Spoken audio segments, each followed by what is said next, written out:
Ng'ombe mugwanja na mbũri ithatu nĩ ciũragĩtwo na ingĩ gũtigwo na nguraro cia rithathi mwena wa Ndumuru, Igembe ya Rũgongo, kaunti-inĩ ya Meru.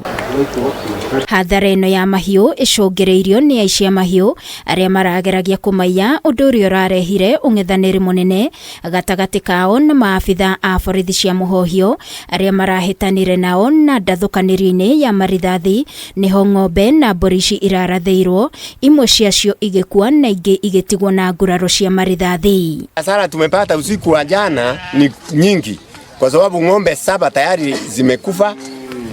Ng'ombe 11 zimepigwa risasi, hiyo ni ya kuchinjwa tu. Mbuzi ni nyingi na sasa kijana amejeruhiwa, ako hospitali saa hii tunaongea. Arĩithia a mahiũ mwena ũyũ nĩ moretie thirikari kũhĩtũkĩra ministry ya ũgitĩri wa thĩinĩ gũtigĩrĩra firigiceni ĩrĩa Minister Professor Kithure Kindiki eranĩire nĩ yambĩkwo kaunti-inĩ iria iriganĩtie na Meru ya kũhĩtana na ũici ũyũ wa mahiũ. Asiri achukue hatua, hata atuongezee askari na aongee na watu wa Samburu kama wanataka amani, watukome sisi, waache kuja kwetu. Agĩkĩra ndeto ĩno mũkonde, OCPD wa ihinda wa Mũtuati Mark Bitok nĩ atũgĩrĩtie ũnyitanĩri wa maabitha borithi kuona aici aya mahiũ matinahota gwĩthara na mahiũ marĩa maraiyĩte, akĩeranĩra ũgitĩri wa arĩithia nĩ ũkũgacĩrithio. Kitu tungesitisa na ile kitu nimeona hapa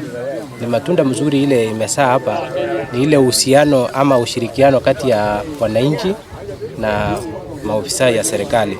Machangili walikuwa hapa, waliweza kurudi, hatukujua walikuwa ni kutoka upande gani.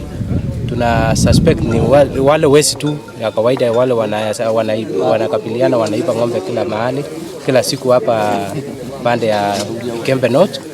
So tunashukuru officers wako alert na watakuwa patrol all the time. Mũrĩithi ũmwe nĩ araguraririo nĩ rithathi guoko-inĩ gwake kwa ũmotho na rĩu aratangĩkĩrwo thibitarĩ-inĩ wa Mũtuati. Ngĩribotera Kameme TV, niĩ njĩtagwo Wangui wa Mũirũrĩ.